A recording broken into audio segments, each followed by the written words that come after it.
اینجا کارگاه محصولات قنادی جمعیت دارای مسئولیتش محدود محمودов میباشد. 12 نفر ساکنان ولایت سوغ برای استحصال محصولات قنادی با برند فیض رسول فعالیت میکنند. با گفته آنها در یک ماه تقریبا 800 کیلوگرم محصولات قنادی را استحصال و به فروش میبرند. کارمندان و راهبر این کارگاه از فرمان پرزیدنت جمهوری تاجیکستان محترم امامعلی رحمان اوید به مراتوری و سنجش های فعالیت سوبیکت های صاحبکاری اظهار خوشنودی میکنند. آنها ابراز می‌دارند که دوام یک سال تا 5 مرتبه ساختارهای گوناگون فعالیت کاری آنها را زیر سنجش قرار میدادند. بعضی اشیاء خام از دیگر دولت‌ها آورده می‌شود. برای لوجستیک یعنی آوردن این چیزها کمتر دشواری هم کشیدیم. ما پور کار کرده نمیتونیم اگر این محصولات های اشیاء خام نباشد. بنابر همین این اقدام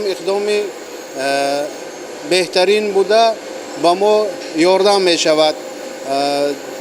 چون که همه میدانند وضع اسعار خارجی هم دیگرگون شده ایستاده است، نرخ و نواها بالا رفته ایستاده است.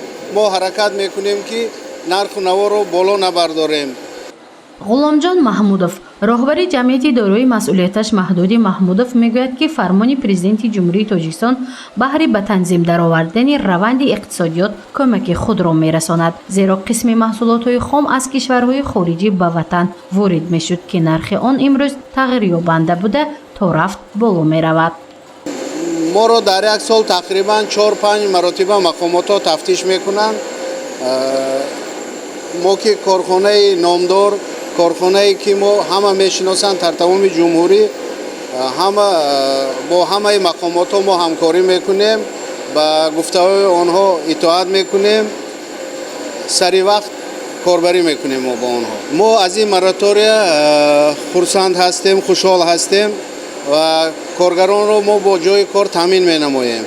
سنه 16 مارس سال 2022 با مقصد دستگیری دولتی فعالیت سوبیکت‌های صاحبکاری، فراهم آوردن فضای مساعد برای جلب سرمایه، تشکیل جایهای کاری و کم نمودن سنجش‌ها، فرمان پرزیدنت جمهوری تاجیکستان درباره اعلان نمودن مراتوری به همه نمود سنجش‌های فعالیت سوبیکت‌های صاحبکاری به توصیب رسیده، در اساس آن به همه نمود سنجش‌های فعالیت سوبیکت‌های صاحبکاری تا 1 ژانویه سال 2023 مراتوری اعلام کرده می‌شود.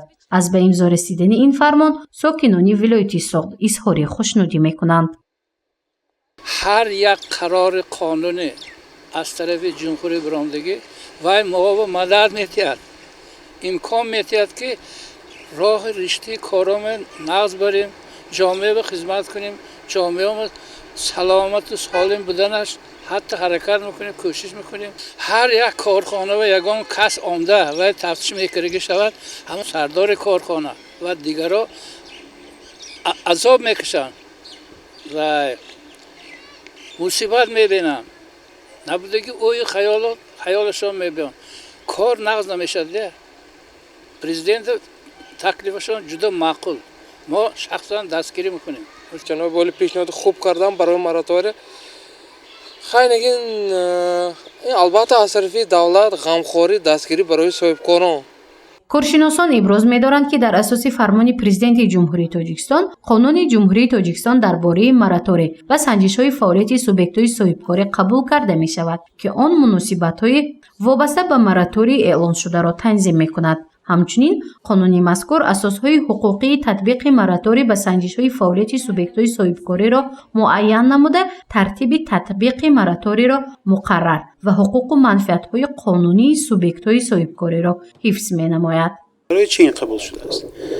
سبب آن که با واسطه سبب‌های جنگ اوکراین و روسیه بسیاری مناسبات اقتصادی ویران شد، بسیاری مملکت‌ها محدود کردند اکسپورت مالیشان را، ویران شد مناسبت‌های اقتصادی. برای همین آزادی دادن کار به صاحبکارانی که آنها راه‌های دیگری اکسپورت یا ایمپورت یا بار آوردن یا بار فروختنش یابند.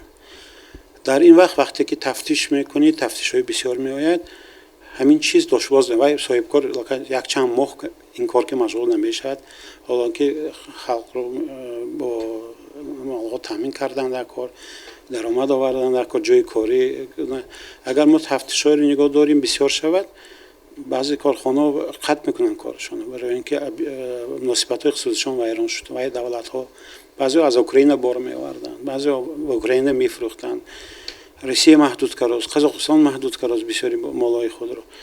аз ҳамин сабаб ҳамин чиз саривақтӣ буд. тез Тоҷикистон ба ин реаксия доду президент ин фармонро баровардан як кори бисёр хуб барои соҳибкорро шуд ва ҳар як соҳибкор ба фикри тафтиш наву ба фикри истеҳсол кардану кор кардану роҳҳои дигари истеҳсолро ёфтан машғул мешавад.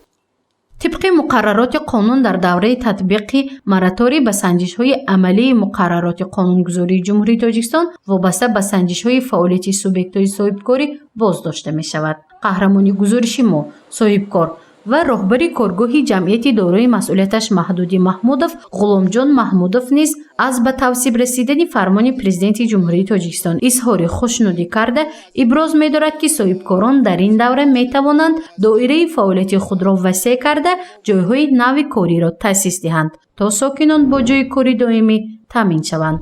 گزارش مفنوش و نعیم جان ایوبов برای برنامه اطلاعاتی خبر.